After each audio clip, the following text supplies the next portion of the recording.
Olá, gente. Este é o programa Rema, uma palavra inspiradora, um caminho, uma meta. Sou o Padre Joãozinho. Você pode se inscrever no meu canal no YouTube ou então acompanhar pela TV Evangelizar. Sempre procuramos alguém que faz a diferença. E hoje o nome dele é Frei Wagner Sanagiotto. Além de carmelita, né, por isso frade, frei, né, presbítero há 14 anos e exerce a função de vigário paroquial na paróquia Profeta Elias. Tudo bem, Frei? Tudo bem, padre. Obrigado pela acolhida e pelo convite. E você é psicólogo clínico? Sim, também sou... Como é que é esse negócio de ser frei, pároco, psicólogo clínico? Funciona essas... Tudo junto ao mesmo tempo. Sim, eu também trabalho como psicólogo, faço pesquisa, tenho doutorado, me formei na área da psicologia. Lá na Salesiana, em Roma? Exatamente, a Salesiana. Fazem 2 anos que eu concluí meu doutorado, sim. E a linha lá da Salesiana não é só a do Rula, né? A Viktor Frankl, a qual que é a linha? Então, a Salesiana ela traz uma perspectiva, uma abordagem voltada para psicoeducação, muito mais voltada para a educação. O Salesiano trabalha muito com a juventude, né? Faz próprio do carisma. E também eles têm essa possibilidade de estudar as questões ligadas à formação, né, como um todo, seja da juventude. Você está mergulhado nessa questão formativa. Exatamente, Eu trabalho por isso também você formação. Acompanha o curso para formadores da Faculdade Deoniana. Exato, sim. Né? Nós estamos aqui na ESIC, em Curitiba. Mas o Frei estava me dizendo antes do programa que ele também atua nos cursos de pós-graduação da Faculdade Deoniana. É muito antigo. É do tempo que eu era diretor ainda, nós começamos. Uma lembrança aqui do padre Osmar Cavaca, que era Frei Osmar Cavaca, de origem franciscana, mas que coordenou muitos anos. Você chegou a conhecer ou não? Não conheci ele. Não. Já pegou o padre Marcelo agora? O padre Marcelo, sim. Tá certo. E vamos começar pela sua... você é vigário paroquial, não é pároco, né? Não, sou vigário paroquial. Desde que eu voltei de Roma, assumi essa função de vigário paroquial. Ali tem um convento? Como que é? Sim, nós temos um convento no Bairro Novo, que é uma região Curitiba. De Curitiba, periferia de Curitiba. E ali nós temos nosso convento e também temos uma paróquia que foi fundada, começou conosco ali há uns 25, 30 anos atrás. Fala para mim, depois a gente vai ter como entrar nessa questão da psicologia e também do sofrimento do presbítero, das crises na vida religiosa, esse tal de burnout, que as pessoas falam tanto que seria isso, mas antes de entrar nessa seara, como é que é essa questão do profeta Elias dentro do carisma carmelita, não é? Porque o profeta Elias, você está acompanhando, sabe que é aquele profeta que ficou lá na gruta esperando Deus passar, e ele veio no terremoto, no fogo, não apareceu, de repente vem lá uma ventania bem suave, e aí ele... A brisa suave. A brisa suave. O profeta Elias ele é muito importante dentro da nossa espiritualidade carmelitana, porque o nosso carisma surgiu ali no Monte Carmelo, que é o lugar onde praticamente o profeta Elias fez toda essa experiência, tem toda uma ligação muito específica com essa geografia do Monte Carmelo, né? Então, para nós, a espiritualidade carmelitana traz o profeta Elias porque ele é o profeta, né? Nós temos essa dimensão da profecia, da contemplação, que é a experiência que o profeta Elias fez nessa gruta da brisa suave, né? Do Deus que se manifesta em tantas situações, mas no fundo, a experiência mais concreta e real que podemos fazer com ele é no silêncio, no suave, na escuta principalmente, né? E como é que surge a ordem carmelita? Porque a gente sabe que Teresa de Ávila, lá pelos idos de 1500, na Espanha, junto com São João da Cruz, é uma reformadora do Carmelo. Mas reformou o que começou quando? Eu sempre tenho essa dúvida. Então, o Carmelo surge da experiência de diversos pessoas que iam da Europa, né, cruzados, né, que iam da Europa para lutar no Monte Carmelo, nessa reconquista daquele período histórico ali. Então, muitos desses não retornavam para a Europa e para esta realidade europeia, ficavam no Monte Carmelo e se reuniam em torno desta fonte, a fonte de Elias, né? Então, ali surge fonte de Elias, que chama assim, fonte de Elias. Fonte de Elias, que chama e faz essa experiência própria de Deus ali nesse lugar e decide continuar ali. Como eremitas ou já com uma vida comunitária? Como eremitas, mas Eremitas. que se reuniam em vida comunitária. Somos mendicantes, no contexto eclesial somos mendicantes, né? Mas eles já se reconheciam como carmelitas? Ou seja, os que moravam no Carmelo? Que habitavam o Monte Carmelo? No Monte Carmelo. O Carmelo não era então um convento, como hoje. Era o monte mesmo. O Monte Carmelo. Ainda tem um mosteiro lá? Tem um lugar, nós temos um mosteiro. Hoje ele está com os carmelitas descalços, que é o responsável por esse espaço. E o interessante da nossa fundação é que nós não temos um fundador como São Francisco, Santa Clara, ou como o Padre Deon, etc. O que nós temos é uma comunidade que funda. Nós somos fundados por uma comunidade. Os saletinos também, sabia? É. Não tem. Dizem que é a Nossa Senhora de La Salete que fundou eles. No caso de vocês, não foi o profeta Elias. Foi a própria situação de se reunir em torno da fonte. Em torno da fonte, sim. O interessante disso tudo, né, que sim, nós estamos ligados. Depois fizeram uma leitura histórica dizendo que por causa dessa ligação com o profeta Elias, que tem o profeta Elias como nosso fundador. Mas no fundo, a nossa fundação ela é de uma comunidade, né? Eremitas que tinham uma vida comum, mas cada um é ligado à vida eremítica, por assim dizer. E se fosse, você deve estar habituado a isso nos encontros de carmelitas, se fosse para dizer o carisma carmelita em 5, 10 palavras, como é que vocês se auto-percebem, se definem? Talvez até tem uma regra, não tem? Temos uma regra. A nossa regra é uma das mais curtas que temos na igreja, né? O carisma carmelitano se define pela oração, pela profecia e pela vida em comum. Essas dimensões são próprias do nosso carisma. A profecia está ligada hoje em dia muito aos trabalhos que nós temos, esse contato específico com as diversas realidades sociais, que é próprio do Elias, né? A profecia está ligada a isso. Depois a oração, nós também lá no Monte Carmelo tinha uma pequena capela, e ela era dedicada à Nossa Senhora, que é também uma dimensão bastante importante. Somos uma ordem mariana, né? Os irmãos da Bem-aventurada Virgem Maria do Monte Carmelo, carmelitas. E a dimensão da oração, da contemplação vem muito disso, né? Da experiência que fizeram, mas também dessa dimensão orante da vida de Maria. Tem com o escapulário na mão. O que é o escapulário? É algo muito carmelita, não é? Sim. O escapulário ele surge num período mais histórico, mais avançado, ali na Alta Idade Média, por assim dizer, em que um dos nossos frades faz, no momento de oração, de profundidade, de encontro com Deus, pede, no momento difícil que nós passávamos enquanto ordem, ele pede a ajuda, o sinal de Maria, que ela estava nos ajudando, estava próximo da gente, e ele recebe isso então como o escapulário. Chama São Simão Stock, né, que é o santo da... São Simão Stock. Exato, esse é.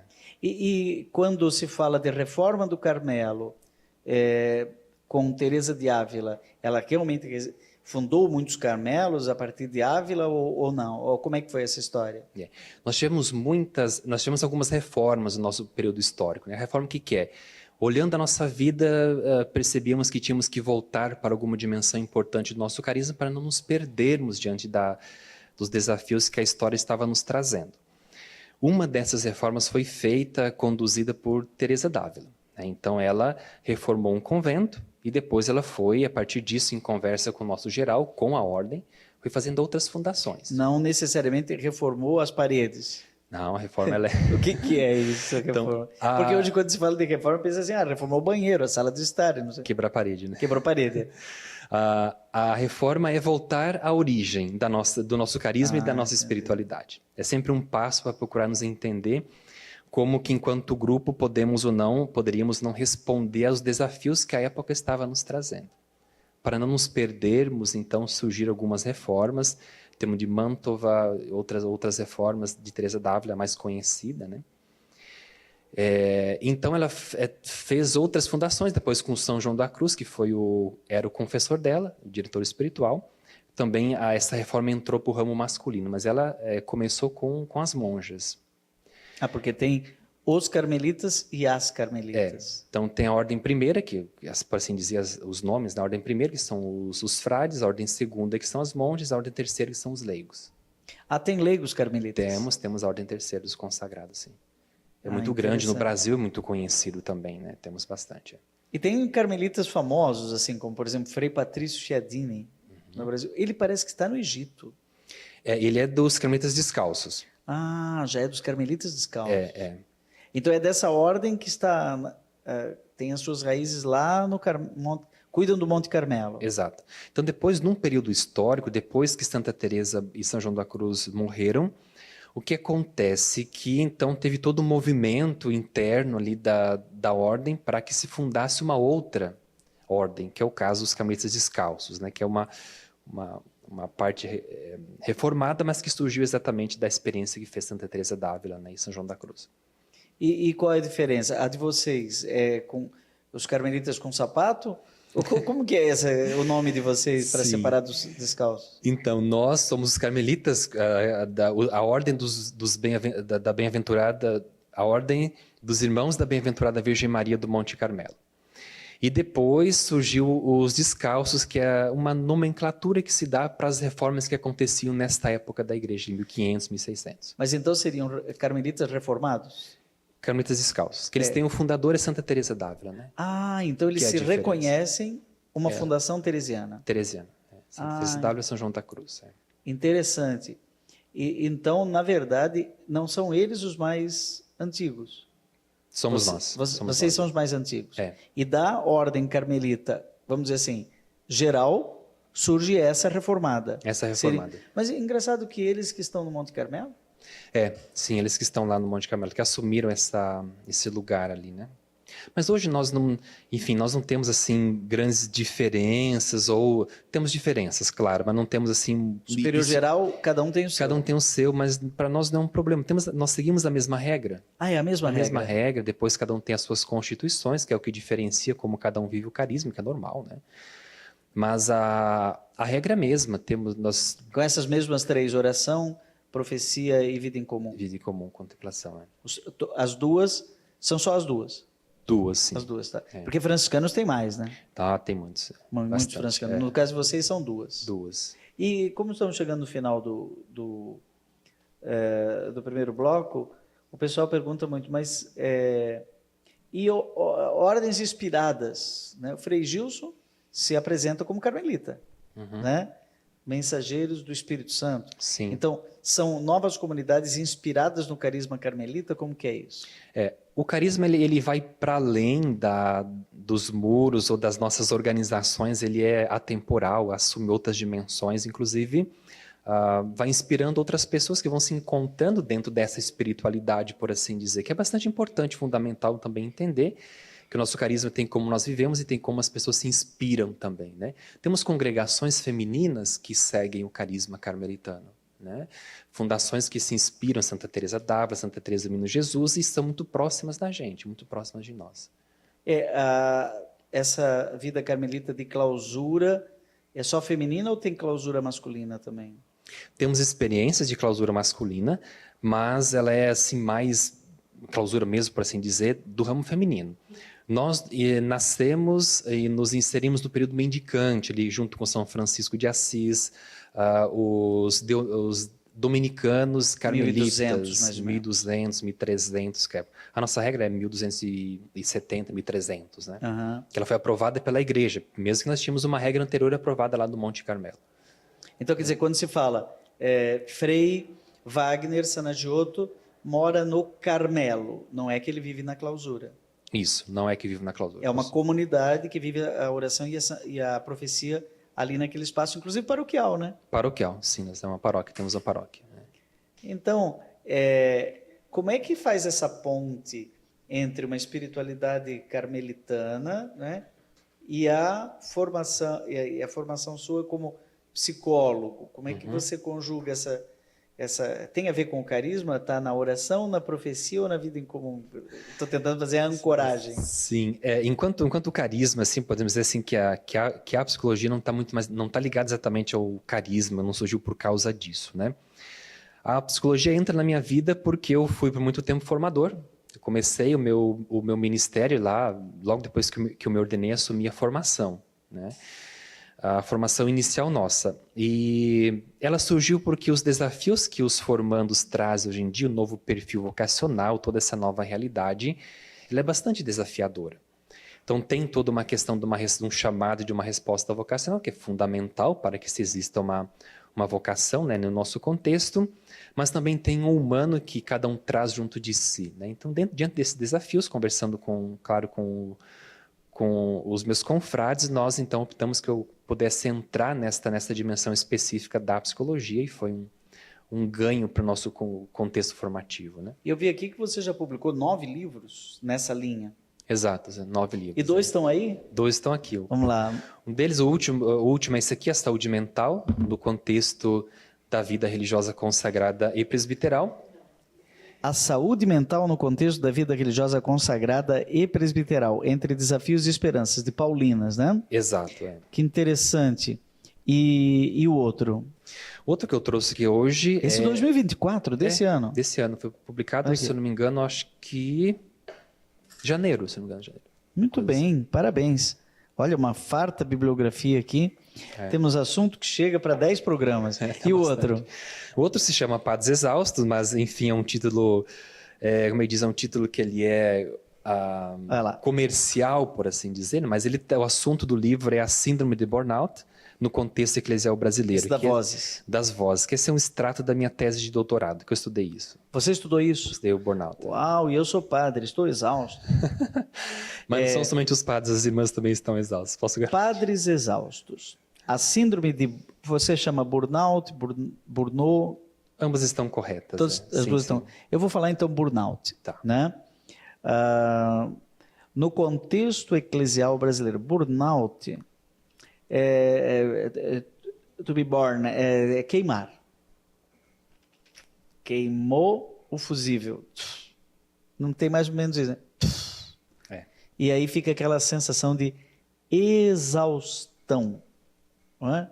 Ó, aqui no contracapa está dizendo assim, ó, exerces a cura de almas, não descures então do cuidado de ti próprio. Isso é São Carlos Borromeu, né? São Carlos Borromeu. Para não dares tão desinteressadamente aos demais que nada reserves para ti. Se entrega para todos, né? E depois não tem mais espaço para si. Nós vamos ter ainda 2 blocos aqui no programa para conhecer essa... seria uma psicopatologia que leva ao burnout? Algum distúrbio que dá para diagnosticar? A síndrome de burnout é um conjunto de sintomas que caracteriza uma determinada psicopatologia. Já deu para perceber que o segundo bloco é imperdível. Não é? Nós falamos muito sobre vida carmelita, nada te perturbe, nada te amedronte, tudo passa, só Deus não muda, quem tem Deus nada falta, só Deus basta. Fiz até uma música com esse poema, Santa Teresa de Ávila. Mas vamos agora para o segundo bloco ver as coisas que nos perturbam, nos amedrontam, que não passam, deixam insônia e podem deixar você queimado. Então fique conosco. No segundo bloco vamos conversar um pouco mais sobre isso com Frei Wagner Sanagioto, que é psicólogo, né, para a área da formação. Um minutinho, a gente volta já. Não perca mais nenhum vídeo da TV Evangelizar. Inscreva-se agora.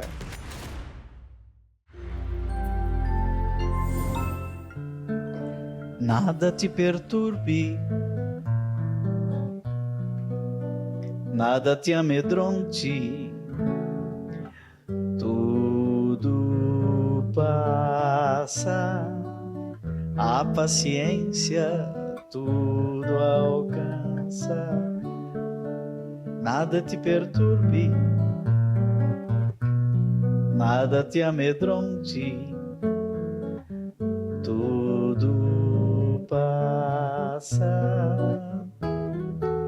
Só Deus não muda, a quem tem Deus nada falta, só Deus basta.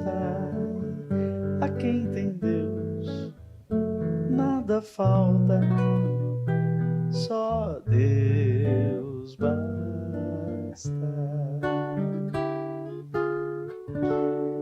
Muito bem, estamos aqui com o programa Rema, hoje entrevistando Frei Wagner Sanagioto, por isso, Carmelita, resolvi trazer lá do baú essa Melodia que eu emprestei ao poema aí de Santa Teresa de Ávila. E ela é muito otimista, né? Nada te perturbe, nada te amedronte.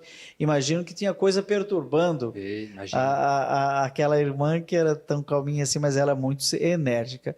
E hoje, Frei Wagner nos traz um extrato de sua tese de doutorado, lá em psicologia, na Pontifícia Universidade Salesiana de Roma, sobre a síndrome de burnout. Padres exaustos. No final do bloco passado, você já estava começando a descrever esses elementos, esses sintomas, né, que podem indicar uma psicopatologia. O burnout seria um cansaço com frustração? Como é que é isso? A síndrome de burnout, ela está inserida dentro do amplo conceito do estresse. Ela nasce dentro desta realidade que é o estresse. Imagina que quando surge este conceito, basicamente ele surge de um período histórico dos anos 60, 70, mais ou menos por aí, em que as pessoas vinham para um médico, um grupo de pessoas que trabalhavam numa comunidade que acolhia adolescentes, jovens que estavam em situação de risco social, especialmente pelo uso das drogas, né? O que acontece é que os trabalhadores que estavam neste ambiente vinham para o médico que trabalhava na instituição com uma reclamação. Nós estamos cansados. E por isso utilizava essa terminologia burnout. E o que isso então quer dizer, né? O que se pensava? Alguém que se dedicava tanto para os outros, um trabalho que era praticamente entendido como uma vocação, estava cansando as pessoas. Por um lado, se pensava, acreditava assim, isso deveria trazer um bem-estar, porque está fazendo o bem, está agindo em prol do outro. Mas no fundo, eles estavam também se cansando por doar-se totalmente pelo outro. Agora, qualquer coisa que a gente faz, estamos aqui fazendo um programa de televisão, isso gera um cansaço. Depois a gente almoça, descansa um pouquinho depois do almoço, né? Eu estou vindo de uma turnê toda pelo Nordeste, estou com um pouquinho de torcicolo, né? Mas aí eu dormi de um jeito errado e tal. O corpo também encontra esse espaço de descanso. Esse cansaço, ele é permanente? Como que é? Ele não descansa? É um cansaço que não sai? Veja, o estresse, ele tem uma essência, ele se manifesta muito pelo físico, pelo biológico, ele tem uma manifestação sintomatológica visível, por assim dizer, dores no corpo, etc, tal, dor de cabeça, dificuldades de diversos níveis biológicos. O burnout, ele é a manifestação psicológica de uma condição de estresse. Ou seja, é a condição que o sujeito está passando a nível psicológico. E por isso que na origem, na raiz dessa terminologia to burn out, é um queimar-se que brota de dentro para fora. To burn out. Um esgotamento que brota... De dentro para fora. Burn out. É um queimar-se, esgotar-se que brota de dentro para fora. O cansaço saudável, eu não sei se existe isso, acho que existe, né? O cansaço salutar, é tão bom você caminhar de manhã, fazer um exercício físico, parece que você fica revigorado em outra... Cansa o corpo, descansa a alma, alguma coisa assim. Agora, quando vem um cansaço de dentro, acende a luzinha, alguma coisa pode estar errada? Exato. Porque, convenhamos que não tem como passar um dia sem se envolver com algum tipo de estresse. Bom, você pega o carro, sai na rua, entra em contato com alguém, você se estressa. Claro. Né? O estresse nosso cada dia ele é absolutamente normal, mas existe uma diferença. O estresse nosso cada dia chega em casa, deita, come, dorme, e no outro dia acorda mais ou menos melhor ou revigorado. Isso seria o normal. O estresse normal de cada dia. O que acontece com o burnout, e é um indicativo que ele está se tornando um problema, isso para todos, a nível geral, enquanto conceito... Não precisa ser padre. Não. Isso, o burnout ele serve para todos, né? Mas enquanto conceito, é quando a pessoa chega em casa, deita, dorme... E do nada dorme 2 ou 3 horas e do nada acorda pensando nos problemas que tem que resolver amanhã. Ou seja, no outro dia acorda como que ainda com os problemas em mente, não se revigorou totalmente a ponto de recomeçar bem. Aquele texto bíblico em que Jesus está atravessando o mar e ele está dormindo e eles estão acordados. E aí é mais ou menos a hora que eu calculei, biblicamente, às 3:30 da manhã. Que é a hora, diz que é a hora de acordar quem, né, os fantasmas da noite. Já não é muito tarde, todo mundo já dormiu, mas Sim. ainda ninguém acordou. Seria mais ou menos essa coisa do acalma o mar, Senhor. E daí eles vão, homem de pouca fé. Aí acalma o mar. Não, ele não estava estressado, ele estava dormindo. E o que ele estava fazendo acordados, não é? Aquela hora. Aquela hora, 3:30 da manhã. Exatamente. Que é essa questão que traz aqui, né? Que o burnout ele se caracteriza por uma condição psicológica do acúmulo das tantas coisas que se tem para se fazer. Que também, convenhamos, quem que hoje em dia não tem acúmulo de coisa para fazer, a vida é um pouco assim, nosso mundo é muito acelerado, corrido, né? É acelerado.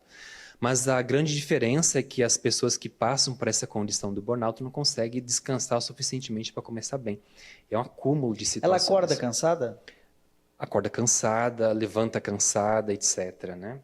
Considerando E assim. eu ouvi dizer que além desse sintoma muito parecido com o estresse, né, tem um outro muito parecido com a depressão, Sim. que seria uma certa frustração com o resultado do cansaço. Por exemplo, eu desenvolvi um projeto exaustivo, fiquei cansado, me estressei por vários motivos e não atingi os objetivos que eu imaginava. Sim. Não é? Então, mistura o cansaço com a falta de resultado. E aí isso vai criando uma bola de neve, misturando estresse com frustração. E aí me queima. Exato. São 3 dimensões que nos ajudam assim, a identificar o burnout. Eu prefiro definir o burnout como uma dinâmica, que nós entramos nela. Ah, tá. Então é como que se a pessoa, no desenvolver das atividades do dia a dia, ela entra numa dinâmica que a conduza, então, a esta realidade do burnout. E é bom que ele que está nos acompanhando, padre, freira, mas também pode ser leigo, pai, fique atento agora, porque é um caminho, muitas vezes, sem volta, né? Mas aí depois vamos falar sobre como retornar, mas que pode ser identificado no início, então nem entra. Não é isso? Exato. Cuidado, nem entra nessa. É melhor não entrar nessa dinâmica. Qual seria, assim, os indicadores dessa dinâmica? Você falou de 3. Isso, são 3 indicativos que a dinâmica do burnout ela está ativada. A primeira delas nós chamamos de exaustão emocional, que diz respeito ao sujeito, a maneira como ele administra as próprias emoções. É um estresse em outro nível, não é físico, não é só mental, mas é emocional. Emocional, a nível psicológico, podemos dizer assim, que envolve muito das emoções, o sentir-se ou não bem com aquilo que está fazendo. Imagina, por exemplo, um padre, uma irmã, enfim, ligado ao contexto eclesial, mas um pai, mãe de família, alguém que tem um trabalho, que não está contente com aquilo que está fazendo. Isso traz uma incidência sobre a vida do sujeito em relação às emoções. Levantar todo dia e fazer uma coisa que não quer fazer, isso é muito cansativo. Ele não quer rezar a missa, por exemplo. Ou reza, mas não se sente bem rezando a missa. Não se sente bem fazendo aquilo, ou talvez faz no automático, né? Já entrou num automatismo que não consegue mais vivenciar esta questão daquilo que está fazendo, né? Que é o ministério, a liturgia, etc. E a segunda? A segunda, ela se chama despersonalização. Despersonalização. Essa diz respeito às relações que as pessoas estabelecem com o contexto onde ela está inserida. São as relações interpessoais. A primeira, exaustão emocional, é como o sujeito se relaciona consigo mesmo. A segunda, que é a despersonalização, como ele se relaciona com os outros. Sabe o que é interessante aqui nessa questão da despersonalização? É como que se a pessoa pensasse assim, eu não estou bem, estou passando pelas minhas dificuldades e o culpado de eu não estar bem é você com quem eu estou trabalhando. Que é o que envolve, por exemplo, imagina um padre que passa por uma questão religiosa, um religioso que passa ou que está numa dinâmica de burnout, a tendência dele é esse, né? Eu não estou bem e o culpado de eu estar assim é você com quem eu estou trabalhando, estou cansando contigo. Que é das relações interpessoais, né? E o relacionamento com as pessoas deveria ser também uma fonte de felicidade para os outros, pela minha presença, para mim, pela presença dos outros, mas isso não acontece. Eu estou mal na sala de aula, dando aula, porque não gosto nem de saber que tem meus alunos ali na frente. É. Eles me fazem mal. Essa sensação que No surge. ambiente de trabalho também? Em todo o ambiente que envolve o trabalho, o trabalhador, etc., quando entra no burnout, passa por isso. Imagina lá numa empresa, num determinado lugar, que não seja o contexto eclesial, por exemplo, né? Estou cansado, estou vindo aqui um pouco meio que sem querer, e o problema é que eu estou assim, essa empresa com quem eu trabalho. É vocês, é o meu patrão. Então não é o cansaço pelo que eu estou fazendo, mas pelo que eu estou vivendo. Pelo que está vivendo. Eu posso não estar fazendo nada. O que você tem para fazer hoje? Nada. Só ficar aqui nessa minha cadeira, mas isso me faz mal. Talvez muito mais para uma questão existencial, diria assim, né? De não estou bem, vou ficar aqui. O burnout, aqui que é a questão que às vezes a gente fica... Quando alguém está na dinâmica de burnout, até pega a gente um pouco, porque a pessoa que está ou está dentro do burnout, ele está muito envolvido com aquilo que está fazendo. É um bom padre, é um bom pároco, uma excelente religiosa que faz um excelente trabalho na congregação, no instituto onde ela está. E ali é como que se estando tão envolvido com aquilo que foi confiado pela igreja, pela congregação, a pessoa se consome no trabalho que está fazendo. E por isso que o burnout, seja a exaustão emocional que a despersonalização, ela vai trazendo assim vai tocando, trazendo uma certa desmotivação vocacional também. Então é como se ela fosse eficiente naquilo que está fazendo, mas aquilo não se traduz sob a forma de realização pessoal para ela. Nada daquilo lhe faz bem. Pode ir por esta via, mas a questão do burnout, ela está assim, se dedicando a tanto, mas às vezes não consegue observar ver um resultado que é plausível. Então pode ser que ela esteja tendo sucesso, mas ela não vê isso. Sim. Então é uma frustração que é subjetiva. Subjetiva também. Todo mundo até tenta convencer, mas você está indo tão bem, mas eu não vejo, está tudo muito ruim. É tipo uma crise pós-parto, não é? Alguma coisa sim. desse tipo. E o terceiro, Frei? O terceiro se chama realização pessoal. E aí? Exaustão emocional, despersonalização e realização pessoal. É como que aqui, em grande parte, é como que se o sujeito exausto emotivamente... E a realização pessoal, antes de comentar sobre isso, diz respeito à relação que a pessoa está tendo com o trabalho que ela está fazendo. Se quisermos trazer isso para o contexto eclesial, por exemplo, da vida religiosa consagrada e presbiteral, o que é a realização pessoal? Estou ou não realizado com o trabalho paroquial que eu estou fazendo. Estou ou não realizada com o trabalho que me foi confiado pela congregação. Burnout pode levar ao suicídio? Eu vou para as pesquisas. Aqui existe... O que acontece, sabe, que deixa assim um pouco a gente... Bom, quem estuda o assunto fica... Que essa generalização, ela não funciona desse modo, por assim dizer. Tem burnout, conduz ao suicídio. É um pouco perigoso, porque nos nossos últimos anos, em contexto eclesial, as pessoas têm, os padres, bispos, irmãos, irmãs, têm a tendência a atribuir o suicídio a um quadro do burnout. Nem sempre é assim. Porque as pesquisas, o que as pesquisas indicam? Que existe uma das dimensões do burnout que pode empurrar para um fato como o suicídio, que seria a questão da exaustão emocional, não estar bem com o contexto onde está inserido, ou com o contexto institucional. Pode ser, mas o suicídio é muito mais complexo. Pode ser que alguém que está ou que entrou no burnout talvez tenha suicídio, mas nem sempre. Eu diria a minoria. E quando o burnout chega a um nível assim mais avançado, dá para perceber quando não tem retorno só com um esforço pessoal ou mesmo uma terapia cognitiva, uma ajuda de um terapeuta, no caso no nível psicológico, pode chegar ao nível psiquiátrico? Sim, geralmente quando está num estado mais avançado de sintomas, se entra com uma medicação, talvez o burnout esteja muito próximo, às vezes é um quadro depressivo, depende de qual dessas dimensões ela vai ser ativada, né? Se vier pela exaustão emocional, talvez alguma que é muito parecida com um quadro depressivo, se entra com medicação nesse sentido, né? Mas tem que mudar a dinâmica que a pessoa está se envolvendo com o trabalho, com a pastoral que está fazendo. Que ele é essencialmente uma Aí coisa não muito adianta só dinâmica. remédio. O remédio por si mesmo ele dá uma equilibrada, mantém a pessoa equilibrada enquanto vai cuidando do que está causando a psicopatologia, né? Porque a depressão, muitas vezes, é provocada por um desequilíbrio químico e não por um distúrbio comportamental. Exato. Então, pode fazer terapia do tanto que quiser, ela vai continuar com depressão. Se não entrar com medicação, não Exato. resolve. Olha, gente, nós estamos aqui conversando não com o Frei Elias, né?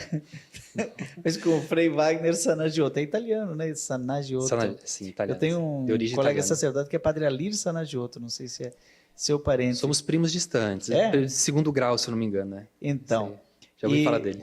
nós caracterizamos assim esses 3 pilares do burnout para que a pessoa... Vamos fazer um breve intervalo para descansar, para não se queimar, né? E nós voltamos avançando mais sobre esse assunto a partir dos livros do Frei Wagner, Padres Exaustos. Você está se sentindo identificado? Está se sentindo exausto? Aguarde, no terceiro bloco vamos falar mais disso. Ei, lá no YouTube, dá um joinha lá, ó. E ao mesmo tempo, se inscrever. Vai lá. Será um grande prazer ter você como parte da família na rede social. Estamos de volta com o programa Rema, buscando uma palavra, e hoje a palavra é saúde mental, não é? Diante de... Saúde mental, aliás, é o título desse livro do Frei Wagner, no contexto da vida consagrada e também presbiteral, e Padres Exaustos, a síndrome do burnout. Nós já falamos sobre as características, a exaustão emocional na relação consigo mesmo, a despersonalização na relação com os outros e a realização pessoal, ou a falta de realização pessoal na relação com as coisas que se faz. Mas vamos imaginar que alguém que está nos acompanhando agora diz assim: eu me sinto assim. Vou dormir cansado, triste, frustrado com o que fiz, não atingi meus objetivos e estou cansado, exausto, queimado. Acordo às 3 da manhã, suando frio e com taquicardia. Acho que estou com síndrome do pânico. Não quero tomar Rivotril. Acho que não é meu caso. Não tenho, eu tomei já um monte de suplementos alimentares e daí eu acabo pegando no sono, rezo uma Ave Maria e acordo de manhã às 6 da manhã, assustado e cansado. Qual é a atitude que essa pessoa deve tomar? Quando tem um Para quadro... sair, né? Sim, para lidar com um quadro que ele se configura como uma síndrome de burnout, existe uma série de atitudes que nós podemos tomar em relação a isso. A primeira delas, vamos investigar qual que é a fonte que está causando essa síndrome de burnout, da onde que ela está surgindo. Né? Então, daí é que nós olhamos para essas 3 dimensões que nós falamos aqui no bloco anterior. Sempre tem uma origem preponderante? Exato, exato. Quando se faz, tem um teste que se faz sobre a síndrome de burnout. Então, ali nós conseguimos identificar qual que é a porta de entrada que o burnout está se manifestando na vida do sujeito. Mas, né? Frei, quando, por exemplo, chega uma pessoa para você com essas características, você diz assim, é burnout. Pode ser uma pista falsa? Talvez essa pessoa esteja com depressão ou com algum componente, inclusive metabolismo, sei lá o quê. Existe uma possibilidade de ser... Como é que vai diagnosticar se é realmente burnout?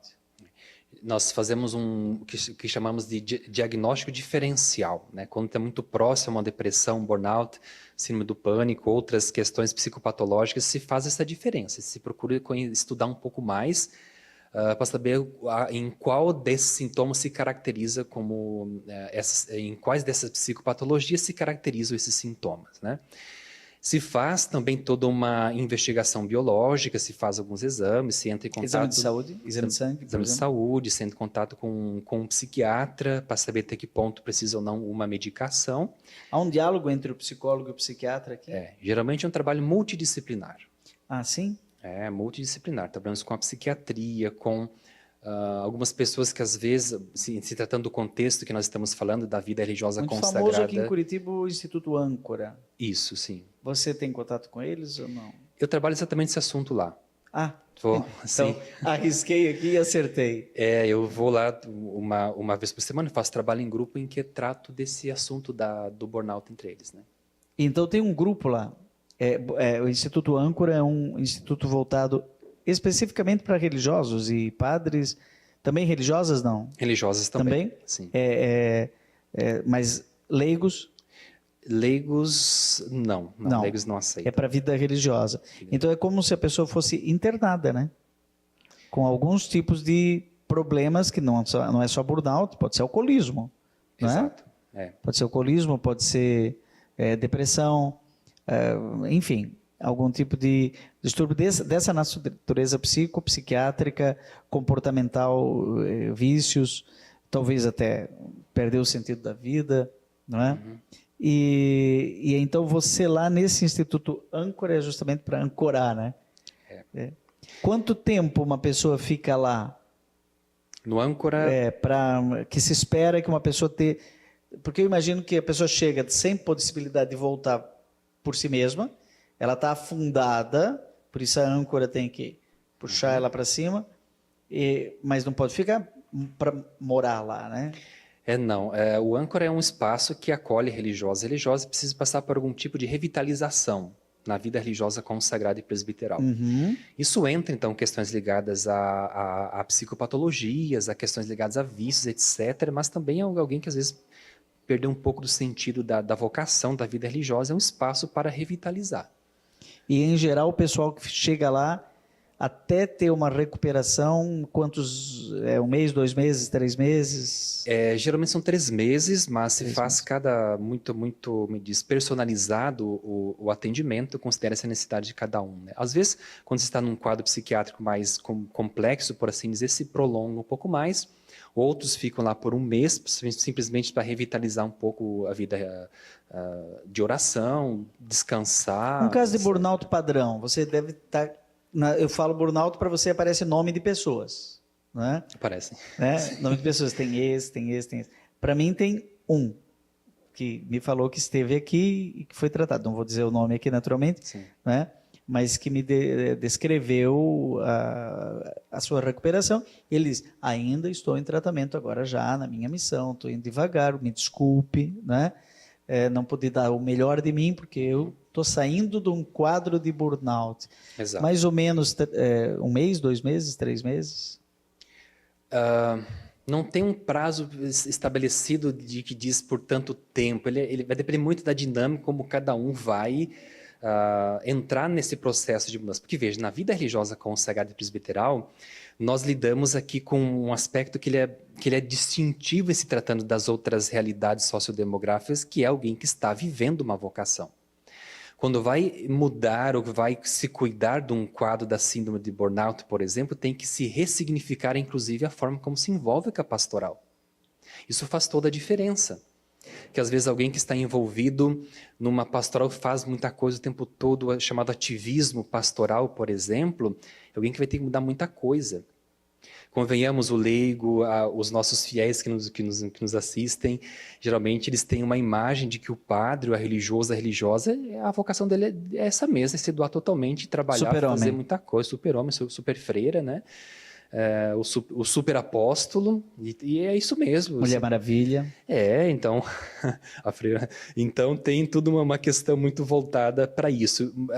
Cuidar do burnout nesse contexto tem que mudar muita coisa. E nem sempre se faz, porque talvez tenha sido toda a vida que conduziu a pastoral desse modo. E mudar não é tão simples. Mudar a forma como se vive a pastoral não é simples. Então vamos imaginar que tem lá o fulano, o Extremúncio, escreveu um nome bem esquisito para não parecer com ninguém, né? O Extremúncio está ali, né? Era pároco e tal, de repente deu o piripaque, acorda toda noite, não consegue mais dormir, acorda triste e queimado, infeliz e tal. Ele fala, não consigo mais voltar. Aí ele começa a ter outros sintomas e tal, tontura, náusea, e ele acha que vai ter um infarto, mas não tem. Uhum. E aí vai no cardiologista, tudo bom. Tem nada no coração. Tem nada no coração. Aí ele chega lá. Ok. Quais são os profissionais que ele precisa para dar esse retorno? Um, você já me disse, é o psicólogo, né? Psicólogo. Outro é o psiquiatra. Mas existe algum outro profissional que é importante para superar? Exato, porque estamos falando desse contexto eclesial, contexto formativo permanente, geralmente, da formação permanente eclesial. Eu diria que se entrasse aqui com alguém que ajudasse a acompanhar na dimensão espiritual, ajuda muito. Um diretor espiritual. Um diretor espiritual, alguém que acompanhe nesse sentido. Até porque quando isso eu posso comprovar para a pesquisa, tem alguns artigos publicados nesse sentido, é que assim, quando se entra num processo de recuperação, ou vamos usar a palavra recuperação, de cuidado, e se tratando do burnout, a pessoa, quando agrega a essa dinâmica de cuidado, um cuidado que seja espiritual, também ela potencializa o cuidado com o psicológico. Ok. E médicos, assim, que tipo... Fisioterapia, o que... O esporte, exercício físico. Entendi. Que é transcurado entre nós, convenhamos. Nem todos conseguem achar tempo para fazer uma caminhada. Nutricionista também? Nutricionista. Tive uma experiência da Pastoral Presbiteral aqui do Paraná. Eu acompanhei várias vezes aqui no litoral do Paraná, juntando padres para recuperação. Antes de... Não é em estado já... Prevenção, né? Prevenção. E o que me chamou a atenção é que tinha lá um personal trainer que acordava todo mundo de manhã, 5h30 da manhã, para ir caminhar na praia. Vamos correr. Guaratuba, é assim o nome da praia aqui? Guaratuba, sim. Guaratuba. Você ouviu falar desse... Eu estive há 2 anos atrás, falando exatamente sobre esse assunto lá. Burnout. Com eles, né? Burnout com eles, foi. E eu também estive falando sobre teologia da vida consagrada, da vida presbiteral. E aí depois vinha para o café da manhã, aí tinha lá uma nutricionista, né? Tentando buscar o equilíbrio, né? E você já encontrou, assim, pessoas que estavam queimadas e depois você diz, puxa vida, está recuperado, tá? O campo queimado agora está vicejante de novo e que pode testemunhar para você, olha, estou recuperado. Sim, eu acho que o mais interessante, quando falamos do cuidado de pessoas que estão diagnosticadas com síndrome de burnout, é que elas vão saber identificar o sinal de alerta. Então, previne por si mesma, consegue identificar o que até aqui eu estou indo bem, estou vivendo bem minha vocação, mesmo que às vezes no ativismo das tantas coisas tem para fazer, mas ok, aqui eu estou entrando numa dinâmica que vai me adoecer. Então, para um pouco, né, dá uma pisada no freio e tenta entender e ressignificar aquilo que está conduzindo para o adoecimento. Então já em termos de prevenção. De prevenção. Acho que o grande ganho de quem entra num processo de cuidado de qualquer psicopatologia, estamos falando do burnout aqui, é saber identificar quando parar, ou quando mudar dinâmicas, ou quando prevenir, trabalhar na perspectiva da prevenção. Porque a dinâmica pastoral nossa, ela é de doação total. Isso não vamos mudar da noite para o dia. Pastores da Bovobis, que é um documento orientativo para a igreja, fala assim, que na formação se eduque para que se aprenda a deixar-se devorar pelas necessidades do rebanho. Isso é pesado, convenhamos, né? Deixar-se devorar pelo trabalho que está fazendo. É uma vela que se consome. Que vai se consumindo. Então, a dinâmica da consagração e do padre é essa mesma. Mas o que tem que é prevenir, aprender a se educar para o cuidado, que é o que muitas vezes falta entre a gente. Tem uma espiritualidade do burnout. Tipo assim, eu quero me consumir como a vela que está sobre o altar. E tem uma música que fala isso. Tem. E aí ela vai se consumindo e cai aqui no âncora. Adoece. Acho que essa que é a questão. Que o principal... Mas como se doar sem se queimar? Então é isso, né? Aqui que entra o segredo de toda essa situação, que eu acho que valeria a pena que o padre, o religioso, a religiosa, que nós olhássemos um pouco para isso também, né? Ou seja, a dinâmica da consagração é de doação total mesmo, mas que junto com essa dinâmica se tivesse algo que ajudasse a se cuidar, caminhar junto.